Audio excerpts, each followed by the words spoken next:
to hunch over because I waited a long time to get this guy. The drive was 40 minutes, and it was an hour and 20-minute drive back home because all the traffic. But I finally got it at Target. The Stomp and Strike Tyrannosaurus Rex from Jurassic World. The most sought after, I would say, toy of the whole line. We have it here. We're going to do an in-depth review because that's what we do here, including tons of comparisons with other Jurassic World toys and vehicles. So without further ado, let's get in depth with this review.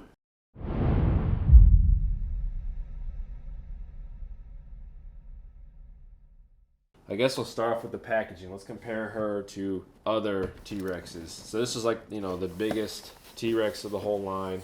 You see her box is smaller than the JP Series 1 by like a good couple inches, especially on the width. And the depth, you can see she's smaller. So the bull box is even bigger. You see here, sizing, bull box is bigger. But yeah, we're gonna compare her to pretty much all the T-Rexes. They seem to be the exact same size. Tyrannosaurus Rex, Indominus Rex. Okay, so I do want to say something real quick. This animal includes batteries, so you can test it out in the store. Like so. But it's good to see that the animal has batteries that are included. So that is pretty sweet. And there's actually something I want to note right here in the back. This is the original prototype paint job. It was just, the very bland brown like the Chomping Rex here. And it was pretty much the same exact details, but it was a little bit better paint job than the paint job we got in the final version. So I'm going to show you her compared to the original prototype. But on the back, because you probably haven't seen this before, bunch of stuff with that image, the action, more stuff here. It says chomping jaws. Tyrannosaurus Rex, the earth shakes with a menacing rumble. Hold your breath and whatever you do, don't move. The unstoppable Tyrannosaurus Rex is back. So let's unbox this. This is how you unbox these guys. There's covers, there's tape, and you can re-put it back into the actual box if you're a collector like myself that likes to put the toys back into the boxes. That's what I do. I'll show you here in a second. The Spinosaurus I put back in the box. Hasbro does a great job with that. Do not cut the strings because the whole point of it is to keep it intact if you wanted to put it back away. And unlike the Chomping and the Indominus Chomping bad boy, this guy, I believe, can be put back in the box. We're about to test that out, too. Without further ado, let's do this. Here. It should be good.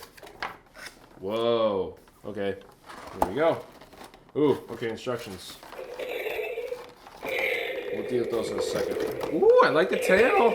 Even though the tail might be a problem. I don't know why they waited so long to release this guy. Why wouldn't they release this one first and then the Indominus later to not spoil the film? That's not so smart on Hasbro's part, in my opinion. Here we go. Let's look at the instructions here first. So we got, bam, Tyrannosaurus Rex, ages 4 and up. The king of the dinosaurs, roar. To replace batteries, you need two AA's. It already includes AA's, which is awesome, and nothing else. The rest is in multilingual packaging. So let's get into it. Seems a little small. You only see like this much of it in the packaging, so I thought it'd be bigger. Our two poses seem to be just this upright, which it seems to stand for now. We have a lot of balancing issues, which I'll talk to in a second, of this whole line. So it looks like we have just like this upright. The head is to the left side, and the second pose will be just downward. There is no middle ground, flat horizontal for this guy. I really like the electronics. That's hands down the best part of him. I really liked that tail like a minute ago, but it has bent tail syndrome. Uh-oh. Let's get into the clicking. That's really loud and kind of unnecessary. That is really loud. Besides that, the electronics, the roar is really nice and accurate. I'm assuming the stomp part is triggered. This is like a spring-loaded leg. And when the joints move for both the ankle and the knee, that's when it pretty much recognizes it as a stomp when you're walking and hitting the ground. So that's the trigger for the electronics themselves there. On the bottom, just like the Indominus, you have your slits for the electronics to come out of. Also on the bottom, you have your battery cover. So pretty much a trigger, just up and down, up and down.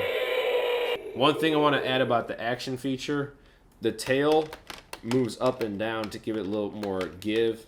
And it has I guess it's a spring in here because it snaps back downward. So when you're moving the guy up and down, you kind of have that extra motion rather than it being stiff. I don't know if that's really necessary. Maybe if it was stiff, it'd be better. But I actually think that's actually a trigger because if I remember Kevin from Hasbro, when he did his stuff, he just did that. So you can pretty much trigger the action feature via that way. When you have her down, her mouth is closed. And when you have her up, is when her mouth is open. Her mouth opens to this angle. What's that? Roughly 40 degrees. But just like in the Allosaurus mouth, when the Basher Biter opens, it only opens about to there. But the mouth can open to like about here, but it doesn't. You have to like manually push it down to move it like this much. This girl's the same way. You see how much more that moves? I'm gonna actually do a start and a finish. So about like right there to about like right there-ish. So that's a pretty big difference of a mouth opening. I don't know why these toys, they can't get them to be fulfilled to their maximum potential. I really like all the growls. The big roar, the signature roar, in my opinion, the best roar in all of cinema history. When you put her down, I don't know what that first sound effect was, but the second one's obviously the nice growl that we all know. So those are pretty much the 4 sound effects that you get. You get that, the roar. So those are the 3, and then those are the 4 sound effects you get for this girl. I really do like the electronics. Let's talk construction. The legs do seem roughly sturdy. You can actually hear the spring in there. I don't know how long that'll last. I will tell you, I really don't like the fact that I can only do downward or upward. I just assume that we're gonna be stuck with upward. Because I think in the box, it's kind of like that, which I would love to have, but you can't keep her horizontal. That sucks. So let's go into this tail. It's like one of those rubber snakes, those like rubber snake toys you used to have growing up. They're like, at the dollar store or at the zoo or something. It's straight up a rubber snake toy. The back of the tail isn't really that well sculpted, and then it starts to get better as they add on this pebble texture here at the top, and then it starts to go into like the rib design that the chomping has. And of course it has pretty much the exact same chomping legs, just like a bunch of pebbles, and it looks very thick calves. There's some detailing on the calves there, lines on the shins, and the feet. We've been talking about the feet. The feet are ginormous. Look how big these feet are. Really big. We're gonna do the comparisons of the feet for all the dinos here. It looks like she's wearing clown shoes or something. Arms are pretty much the same exact arms for the chomping. No paint. So pretty much this snake, thick rubber, kind of cheap feeling. Very cheap, hard plastic all around. And then we get to the neck. The neck is a very, it's not like too thin, but it's still a thin rubber. That's not good. And number 1, that's not good because it's thin. Number 2, you see like the lines here. They look just awful. The seams, like I can understand if the seams like glued in, they wouldn't look as bad. But it's so distinguishable. Maybe not from afar, but when you see it in person, it's just like, wow, that's all they could have done. They could have done something else. If I actually had it my way, I wish this was plastic, because we know in the animatronic Spinosaurus, this rubber rips like that. And I assume that if people have cats, this tail is going to be chewed apart really quickly, because this is all pure rubber as well. So I'm predicting that this thin rubber is going to wear out very fast, probably even more so than the Indominus' neck and head, because that one already has foam issues, and it's only been like 2 months. Not mine, but other people's, including user Indominus Rex here on YouTube. This is not going to hold up. I'm calling it right now. To strengthen this, I would suggest to do a clear coat of spray paint. You can pretty much buy it at Home Depot or Walmart. It's just like a gloss clear coat paint. And then hard plastic for the head. I mean, the size of this animal is pretty nice. It's a very beefy center. I really like the center. It's just a really big, nice animal. Just talk about the paint job. The original prototype looked far better than what we got here. I'm the only one on the toy farm that was like, dude, the original paint job was far better than this one. And everyone's like, no, it's not. This one looks so much better. I hope people come to their senses when they see this in person and see what I'm talking about. This is poop. This is a poop toy. She's got poopy lips. She's got poop along the back side of her jaw. And then poopy stripes along the top. And then the stripes just kind of end right at the middle. They don't like continue on and look really cool. I will give people credit who actually like this paint job. If these stripes actually continued all the way down into the back, that would be completely fine. I'm going to do just a quick show of a comparison of a paint job, okay? Imagine this animal if just the dots cut off right here, and then the rest was just red. If the black dots, the cheetah-looking thing, stopped right here, and the rest was red, would this be an awesome toy? We'd probably look down on it and be like, why were they thinking that? Or the Thrasher. You know, what if the tiger striping kind of like stopped about like right there? Didn't continue onto the legs, didn't continue onto the tail. Wouldn't that be like a half-assed product? Yes, it would. Don't lie to yourself, people. This paint job sucks, okay? This brown could have been the lighter brown that it was originally. The poopy lips around the eyes, and I'm going to get to this teeth in a second. My teeth look like they're really awful. And then the tiger striping looks okay, but it just stops right here. Stupid. I already talked about no paint apps on the arm claws here. Really dumb. And of course, it's the same stuff on the other side of the product. And then the poopy flavored JW logo here.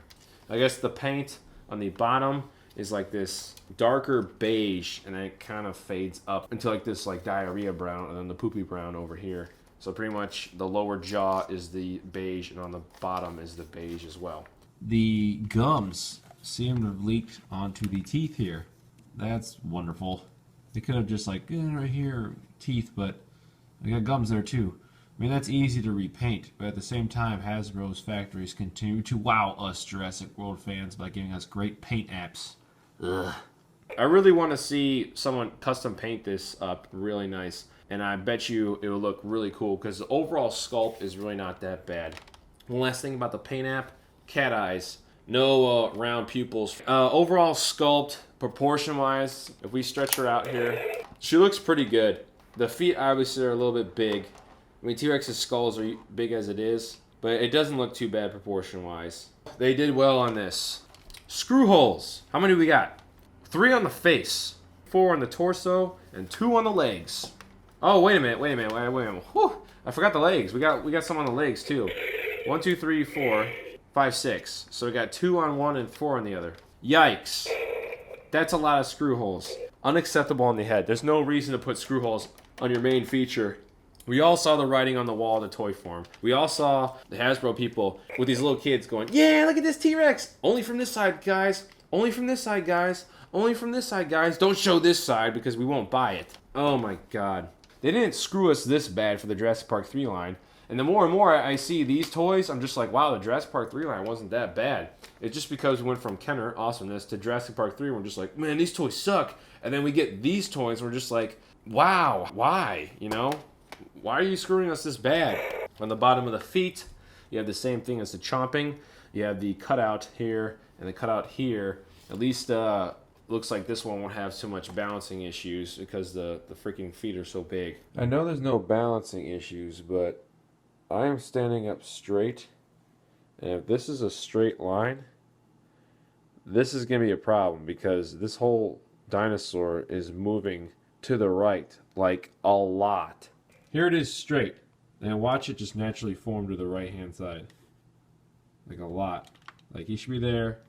And he's like that. So I predict that's going to be happening quite a bit. When he's upright, he just is so much more so to the right side than he needs to be. See what I'm talking about here? Straight line is this way. And he's like all the way to the right. And if he's pounced down, if this is a straight line, he's still a lot more to the right. Oh, God. And once again, Hasbro's engineers have failed us because if we're going to have a dinosaur that is moved, damn it, if we're going to have a dinosaur that's positioned to the right side, the stronger foot should be in front, balancing the creature out so he doesn't fall center of gravity to the right. that this, if he had this foot forward and this foot back, and if it was leaning to the right, it would have been stable and balanced. But I don't know who engineered this guy and who engineered pretty much everything. But the chomping and the bad boy suffer from this. So I predict balancing issues in the future. I think it's going to happen, folks. You heard it here first if yours happens. So I warned you, Hasbro. Chomping and Stomp and Strike. The chomping really needs a re-review for that reason. It's a joke. It's an absolute joke. It doesn't balance anymore. Right when I say that, it's going to balance. But don't worry, it's going to unbalance itself. But here's the comparisons.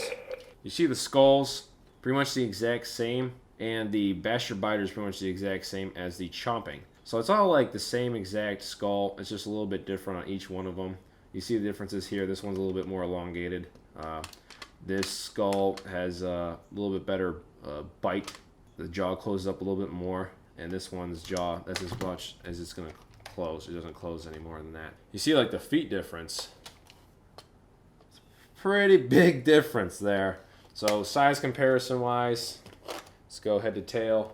The Stomp and Strike's bigger than the chomping. Look at the skulls, look pretty much the exact same. This is still a nice size. This toy kind of sucks. It doesn't balance that well. I guess if you have this toy like this on display versus this one, and if you're going to ask me to recommend you buying one of these, I'm probably going to tell you to buy this one just because it's electronic. Is it the best electronic T-Rex we have? I'm going to say no because there's one that's absolutely amazing that I've kind of already showed. So this is the biggest two dinosaurs they make. The Bad Boy and the Stomp and Strike. Bad Boy's got balance issues, so I'm just going to hold the Bad Boy. And if you see, let's see who's bigger. You're damn right. The Bad Boy is bigger. You really can't see, but let's see here. Boom.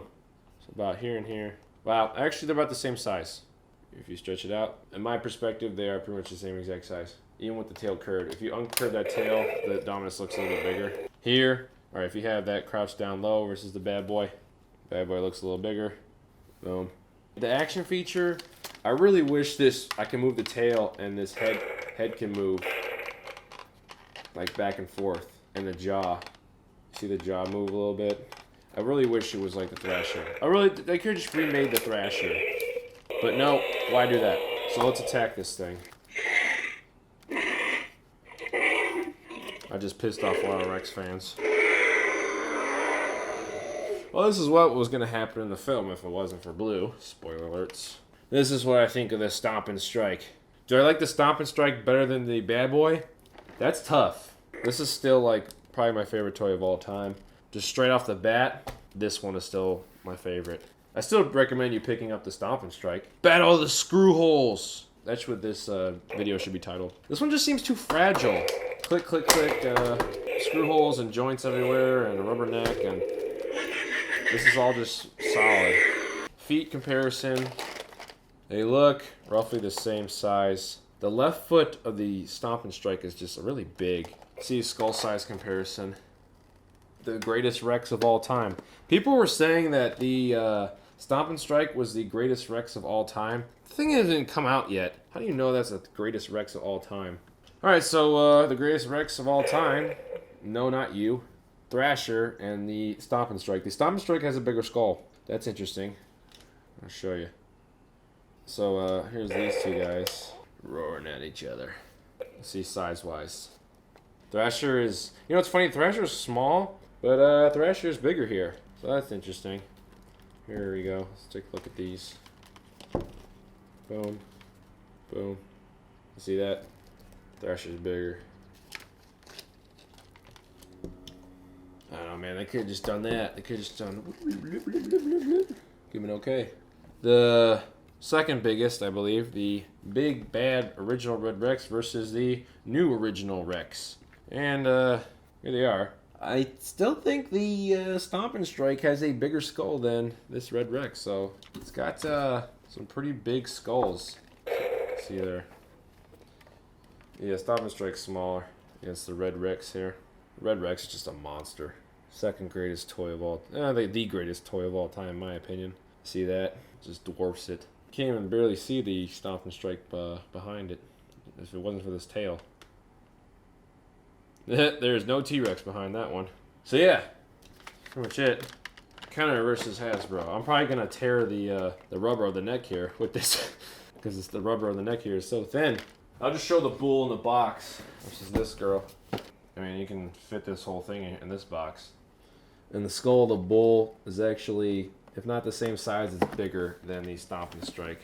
Let's go the Dino Tracker 4x4 Junior line. This actually looks really cool together. Not so much the Raptor, but this vehicle looks really sick. You can definitely have lots of play compatibility with these two things. Just real quick, we have the Stomp and Strike and the Jeep. So if we do a recreation here, see how cool this will look. Doesn't look that great. Doesn't look that Jurassic Park-like.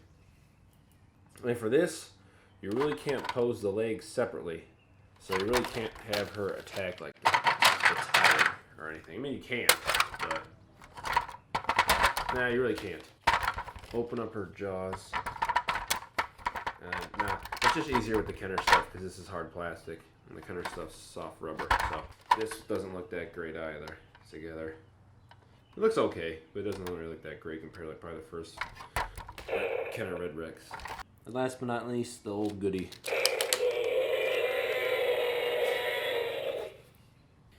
If you had those together, how cool would they look?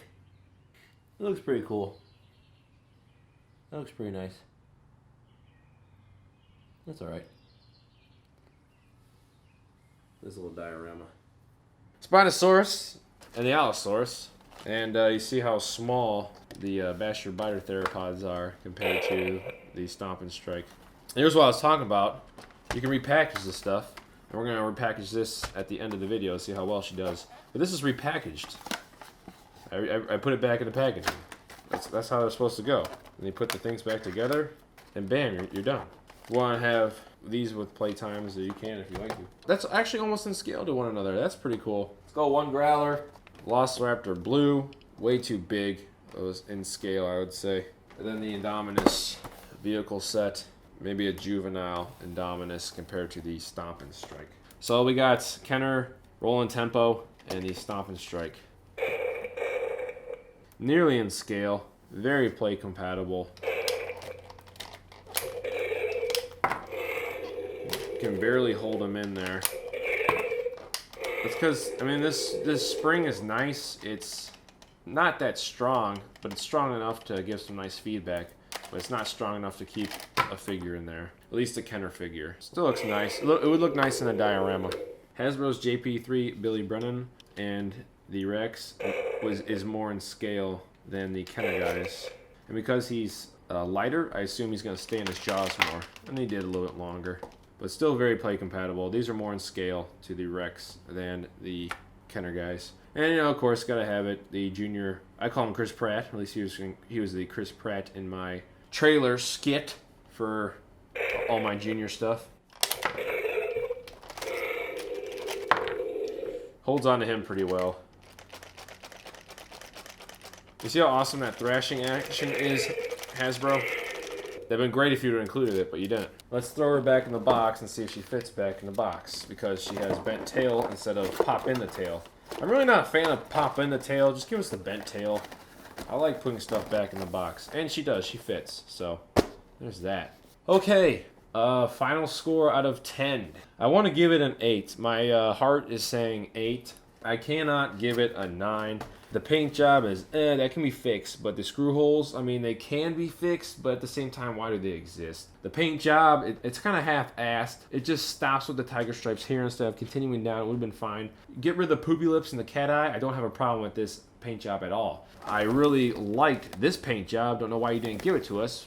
But this T-Rex kicks a lot of butt. It's far superior than the Chomping, and it's the best T-Rex that we've gotten. It's not the best toy of the line. In my opinion, I really do like the Bad Boy. I think that's my favorite toy of all time. And the Growler line is just perfect after perfect, and the Bastard Biter line sucks. If you can, pick this guy up. He's not officially released yet, but if you can, go to Target. Jurassic World toys are starting to become obsolete. I'm actually doing a video on that right now. So grab this while you can, because scalpers are pretty much grabbing them all. So if you're a kid that wants this toy, or if you're an adult collector that wants this toy, and you're still on the fence, check this guy out and buy him. You can actually test him in the store.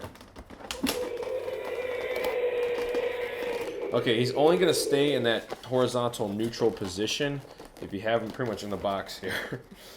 Let's put him back in. Pretty much has to be stationary against that plastic. So out of 10, I will solidify it and say an 8. I don't think he deserves the 9.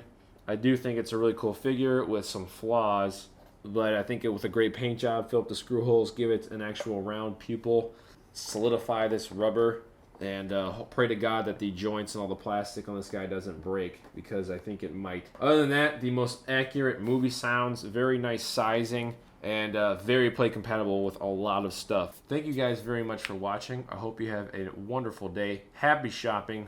Pick this guy up if you can, especially if you're a huge T-Rex fan like myself. I just want to have one final word. I think it's a good thing to do that while you're editing your videos. You know, something might come up that you just don't know, or you forgot to add for the final cut of the video. The Stomp and Strike is just, you know, the chomping is a crappier figure, but it's like a perfect size. If I could summarize the Stomp and Strike into one word, it's awkward. It's awkward rubber, neck, and the rest plastic body. The awkward screw holes. It just feels just weird and cheap. And compared to its brother, the Bad Boy, I can just pick this up and go wherever. Just grab it by the torso and run. I feel like it's solid enough construction. I can do whatever I want with it. But the Stomp and Strike, I feel like it's just like I'm afraid I'm gonna break the knees, or it's just like it's just awkward, like rubber mixed with the plastic. It's just, I don't know. It just feels very, very awkward. Even I have the Red Rex here, and even there, bam! You grab the torso. I feel like this is a solid enough animal, and I'm okay. But it's just something about the Stomp and Strike that's awkward. I still suggest you pick it up. It's just not as good as we thought it would be. They're not who we thought they were. So, thanks, guys. So like this video if you already have it down below, and click the subscribe button if you're not subscribed, because I have lots of videos coming, so stay tuned. Right.